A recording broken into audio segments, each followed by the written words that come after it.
Hello, আসসালামু আলাইকুম। কি অবস্থা সবার, কেমন আছেন? অনেক দিন আগের একটা ভিডিও, এটা হচ্ছে যে 2024 সালের ডিসেম্বর মাসের ভিডিও। আমরা একটা পিকনিক করেছিলাম ঘরোয়াভাবে, সেখানে আমরা যা যা বাজার করেছিলাম সবগুলাই আমি এখানে দেখাচ্ছি। আচ্ছা, কেউ কি গেস করতে পারতেছেন এখানে কি কি আইটেম হবে? ফার্স্টে তো দেখে ফেললেন যে চিকেনটা ভাজা উঠছে, আর কি কি করা হবে আপনারা কমেন্ট করে জানান আমাকে। আমি এখানে অনেকগুলাই ভিডিও ক্লিপস নিতে পারি, যেহেতু আমি নিজেও কাজে বিজি ছিলাম, তাও যতটুকু পারছি নিছি। আর এখানে ডিমটা ভেজে নেওয়া হচ্ছে, আর ভেজে রাখা চিকেনটা আবার রান্না করা হচ্ছে। আর এই চিকেনটা এত মজা হয়েছিল সবাই বলতেছে। আর এই চিকেনটা রান্না করছে আম্মু। আর এখানে খিচুড়ির জন্য আম্মু সবগুলো মশলাপাতি দিয়ে বসাই দিচ্ছে।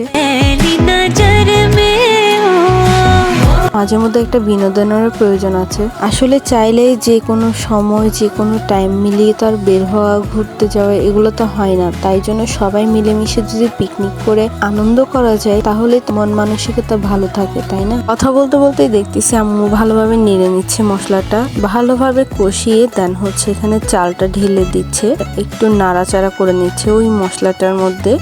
তারপর হচ্ছে ডালগুলাও দিয়ে দিয়েছে, ডালগুলা দিয়ে আবার নাড়া দিবে। অল্প অল্প করে পানি দিচ্ছে দেখলাম, একসাথে সবগুলাই দেয় নাই, কেন জানি না। আমি আসলে খিচুড়ি রান্নাটা জানি না, বাট খিচুড়ি আমার অনেক বেশি ফেভারিট। আর এইখানে দেখেন, এখানে হচ্ছে মরিচ বাটা হচ্ছে, কেন এই তো মরিচের ভর্তা বানানো হচ্ছে। এখানে অনেক রকমের শুটকিও দেওয়া হয়েছে। সেদিন এত ব্যস্ত ছিলাম যে আমি আসলে ভিডিওই নিতে পারি নাই, এত এত ভর্তা আইটেম হয়েছে। এরপরে হচ্ছে শুকনো মরিচের ভর্তা, যেটা পাটাই বেটে করতেছে।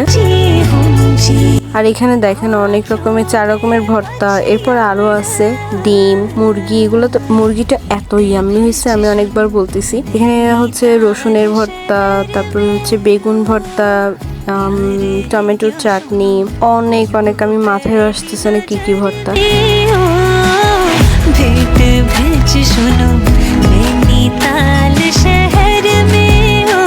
এই তো আমাদের খিচুড়িও রেডি, এবার সবাইকে ভাগ করে দেওয়া হয়েছে। আমারটা আমি পেয়ে গেছি। তো আজকের মতো ভিডিওটা শেষ করতেছি। সবাই ভালো থাকবেন, আল্লাহ হাফেজ।